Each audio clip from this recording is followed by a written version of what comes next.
Less than 3 minutes into the 2004 thriller The Day After Tomorrow, we see our first Canada Goose logo. No one so much as shivers throughout this entire sequence. And when Dennis Quaid breathlessly props himself up, we see a nice, clean shot of that pristine logo on an unblemished parka. The film was a turning point for Canada Goose, part of a careful marketing strategy implemented by CEO Dani Reiss that allows the brand to sell parkas for more than $2,000. But with the company under fire for its use of animal products and with increased competition from other brands, can Canada Goose weather a changing luxury outerwear industry? So how did a Canadian outerwear manufacturer transform into a globally recognized luxury fashion brand? And why are these coats so expensive? When I think of Canada Goose, one thing that really sticks out is how quickly it's managed to move from a real utilitarian private label company into the luxury space. Before Canada Goose was Canada Goose, it was Snow Goose. And before that, Metro Sportswear Ltd. Started in 1957 by Dani Reiss's grandfather, Metro Sportswear began in a tiny Toronto warehouse with a focus on high-performance outerwear for Canada's working class. Unlike the prominently branded coats modern-day Canada Goose offers, most of Metro Sportswear's products were meant for other companies to slap their logos onto, like LL Bean and Eddie Bauer. But then Dani's father, David Reiss, joined the company in 1972, filled with ideas that would set Metro Sportswear on the path to becoming Canada Goose. This was just one of his innovations, which changed the game not just for the company, but for the industry. David invented one of the first ever down-filling machines, which revolutionized Metro Sportswear's manufacturing process. Instead of filling every garment by hand, a slow, messy, and inexact process, this machine allowed workers to ramp up production with more control over quality. The company became known for its down-filling expertise. It even sold the machines to other factories for a time. But crucially, the down-filling machines opened the door for the company to start making more parkas, its signature item to this day. So in our production lines, we have the capability to manufacture multiple styles, but at any given time, we are producing one style. When Business Insider visited, the factory was focused on the Snow Mantra parka. This $1,895 parka takes 8.5 hours, 247 pattern pieces, and 45 craftspeople to come together. Unlike most garments, which might be sewn together by a handful of people, a single Canada Goose jacket requires a small army. The sewing is the most critical part of it. The fabric must first be cut. In order to support our cutting operations here of approximately 2,000 jackets every day, we consume about 14,000 meters each and every single day.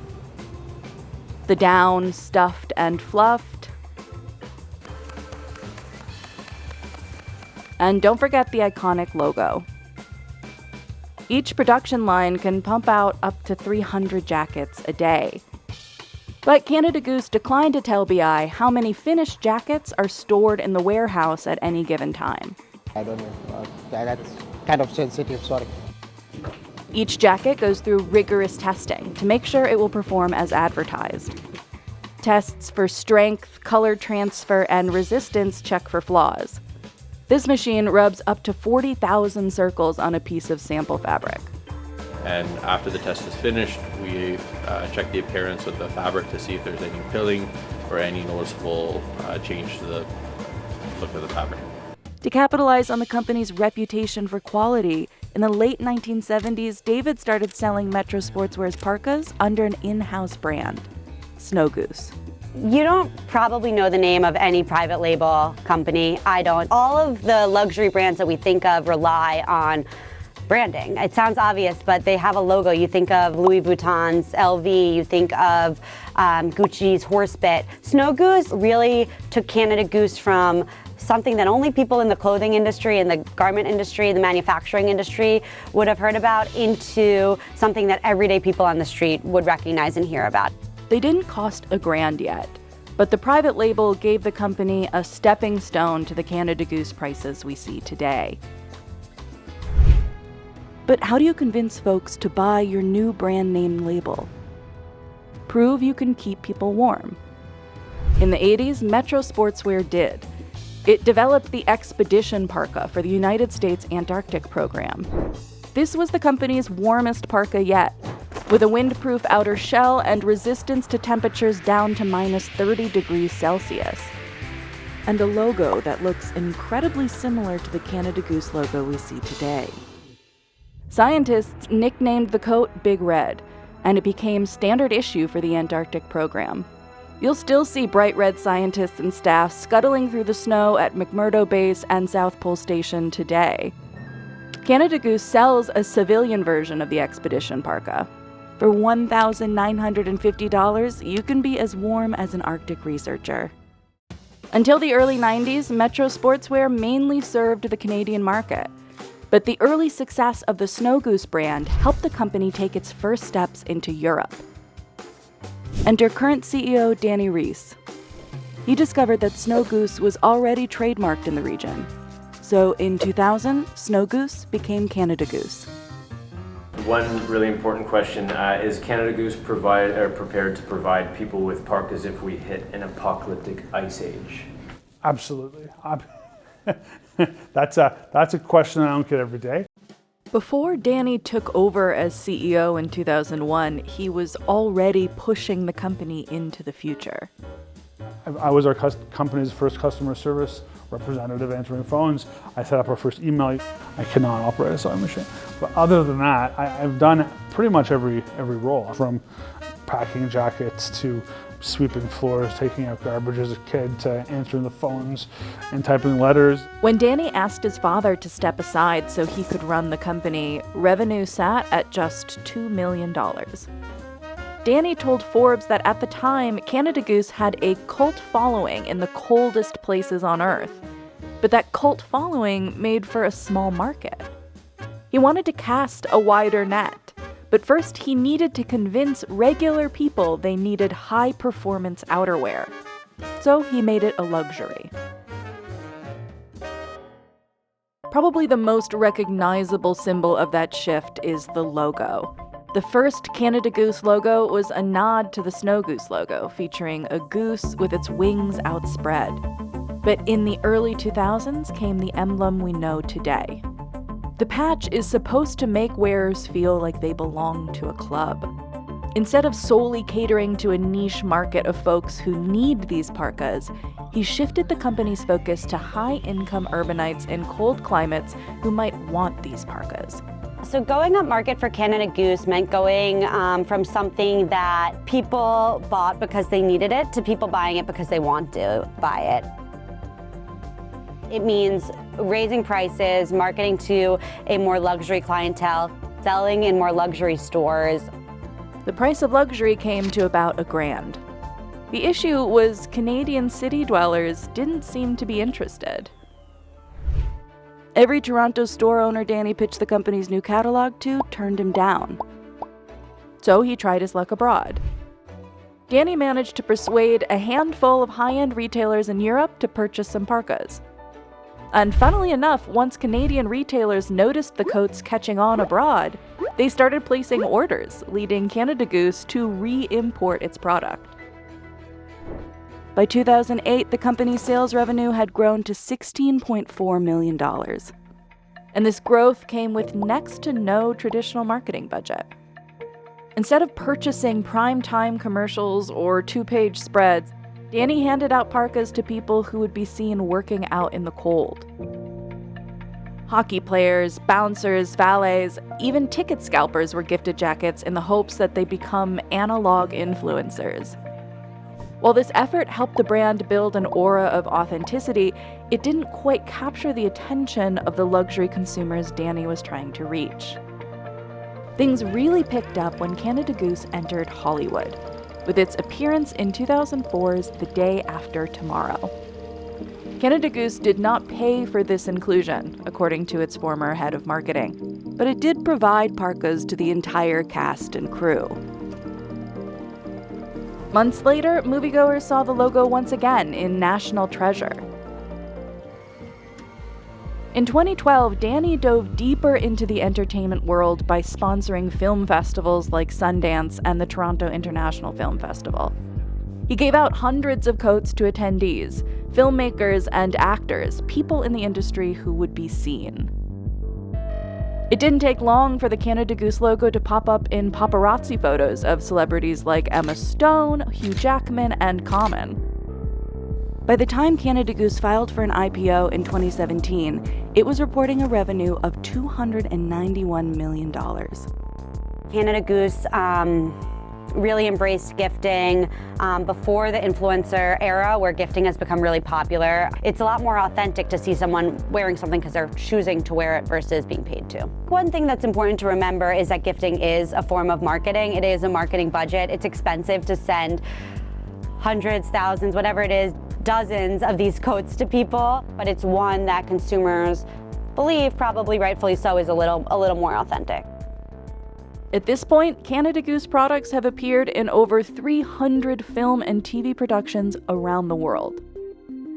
Industry folks wearing gifted jackets is one thing, but leveraging that popularity to connect with the brand's actual consumer is something else. We've been a wholesale brand for so long, and we decided that we wanted to have direct relationships with our consumers. We wanted to sell online, we wanted to have stores. In 2014, the company launched its website, and in 2016, its first flagship stores in Toronto and New York City. Luxury is all about experience. It's about feeling good when you wear the product, feeling good when you're buying the product, feeling good when you're browsing for the product, and you can control that whole experience in a brick and mortar boutique. And what you saw was when Canada Goose started opening brick and mortar stores, analysts reported that they were actively siphoning off sales from other outerwear brands like North Face. In just 4 years, Canada Goose's direct-to-consumer sales went from zilch to accounting for nearly half the company's revenue in 2018. And today, it accounts for over 70% of its business. The company currently operates 72 retail stores and plans to open more. And while these plans reach across the globe, anchoring the company in Canada remains a priority. As other manufacturers in the industry picked up their operations and moved them abroad to cut costs, Dani made a bet. We thought, well, if we could stick around and stay made in Canada for say 5 years while everyone else left, that we would be in this great position 5 years later because we'd be amongst the only people left making stuff in Canada, and that's what happened. And so, as a result, we had this competitive advantage where we were an industry leader at Made in Canada. Canada is really cold, and so you trust that if this is made in Canada and people in Canada wear it, it's gonna keep me warm in New York, or it's gonna keep me warm in London. It also is a signifier of quality, whether fairly or not. People assume that if something is made in Canada versus made in China, there's gonna be more dedication to quality and making sure it works as a performance garment. You see this with Hermes. Most of their products are still made by hand in France. You see it with Brunello Cucinelli. Their sweaters are made in Italy in a factory town. Yet the company has moved some of its manufacturing abroad. Its knitwear line, introduced in 2017, is manufactured in Italy, and some down-filled items come from Romania. Gloves and mitts are made in China. If you scroll down to product info on Canada Goose's FAQ page, you'll see that the company says it intends to find a Canadian manufacturer for gloves and mitts. But knitwear will stay abroad. The official reasoning for this being that's where the experts are. Losing control over your supply chain, you just lose some of that authenticity that you have really capitalized on and kind of sold as your brand. So far for Canada Goose, this has not been a problem. The brand's most notable controversy comes from its use of fur and feathers. In 2015, the organization Animal Justice filed a complaint with Canada's Competition Bureau, saying that Canada Goose's description of its coyote trapping practices as humane was false and misleading. The complaint was dismissed in 2016, but protests by PETA and other animal rights activists intensified. Protesters appeared at store openings, at the company's IPO, even outside Dani's house in 2021. Just over a month after that protest, Canada Goose announced its intention to end the use of all fur in its products. Dani has never said outright that the backlash is what moved him to make the change. To us, it was an intuitive decision to stop using fur and to become a more sustainable company. But that didn't stop PETA from claiming victory. Luxury brands and fur have always gone hand in hand. Fur is a limited product, which means exclusivity. It's expensive, it's warm. What you're seeing in response to environmental concerns or animal welfare concerns is some luxury brands moving away from fur. Montclair, Dolce & Gabbana vowed to stop using fur. Canada Goose vowed to stop using fur. It's really hard to tell how much of that is a business reason in terms of people are not buying fur and how much of that is a marketing not ploy, but it's a marketing move to make the brand seem more palatable in response to critics. Canada Goose wouldn't stop cold turkey, however.